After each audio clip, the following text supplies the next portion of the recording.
Halo guys, balik lagi bersama saya Efrosina Desilango dengan NPM 23201054 dari Program Studi Sarjana Keperawatan Fakultas Ilmu Kesehatan Unika Santo Paulus Ruteng. Nah, di video kali ini saya akan menjelaskan tentang diabetes mellitus. Apa sih diabetes mellitus ini? Mari simak video ini. Nah, diabetes mellitus ini merupakan gangguan metabolisme yang ditandai oleh kadar glukosa darah yang tinggi akibat ketidakmampuan tubuh untuk memproduksi atau menggunakan insulin secara efektif. Adapun jenis-jenis diabetes mellitus. Yang pertama, diabetes mellitus tipe 1. Diabetes tipe 1 terjadi ketika sistem kekebalan tubuh itu menyerang dan menghancurkan sel-sel penghasil insulin di pankreas. Nah, penderita diabetes tipe 1 ini memerlukan insulin suntik. Yang kedua, diabetes tipe 2. Diabetes tipe 2 ini terjadi ketika tubuh tidak merespon insulin dengan baik. Nah, insulin ini tidak berfungsi secara optimal, sehingga kadar gula darah itu tinggi. Yang ketiga ialah diabetes gestasional. Diabetes gestasional ini terjadi saat kehamilan pada wanita yang tidak memiliki riwayat diabetes sebelumnya. Yang keempat ialah pregestasional diabetes mellitus atau PGDM. PGDM ini terjadi saat kehamilan pada wanita yang memiliki riwayat diabetes sebelumnya. Yang kelima ialah diabetes akibat steroid.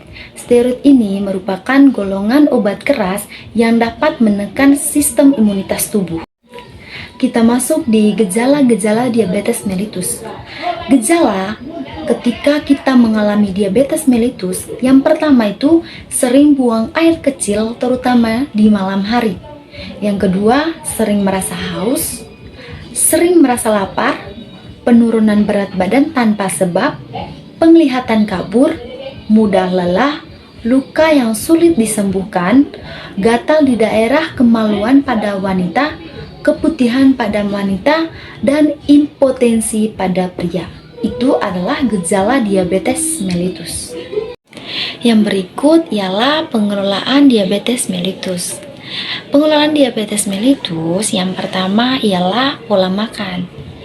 Nah, kita mengonsumsi makanan sehat, mengatur porsi makan, dan juga menghindari melewatkan waktu makan.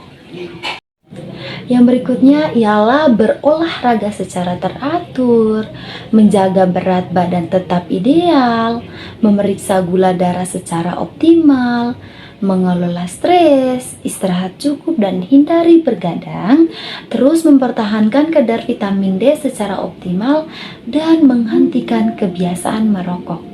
Itu adalah pengelolaan diabetes mellitus. Yang terakhir ialah komplikasi diabetes mellitus. Diabetes mellitus dapat menyebabkan berbagai komplikasi, di antaranya yang pertama penyakit jantung.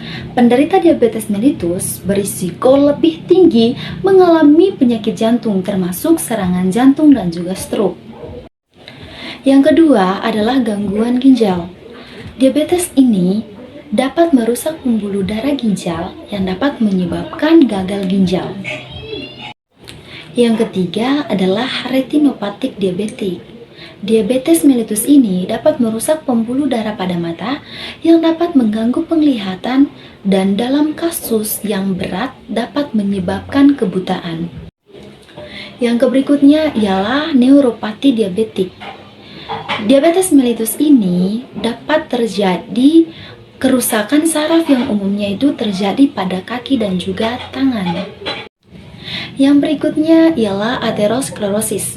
Aterosklerosis merupakan penyempitan dan pengerasan pembuluh darah arteri akibat penumpukan plak lemak di dinding pembuluh darah. Yang berikutnya lagi ialah ketoasidosis diabetik. Ketoasidosis diabetik ialah kondisi kegawatan medis akibat peningkatan kadar gula darah yang terlalu tinggi. Dan yang terakhir ialah disfungsi ereksi. Disfungsi ereksi terjadi ketika kerusakan pada pembuluh darah dan saraf di penis dapat menyebabkan impotensi pada pria.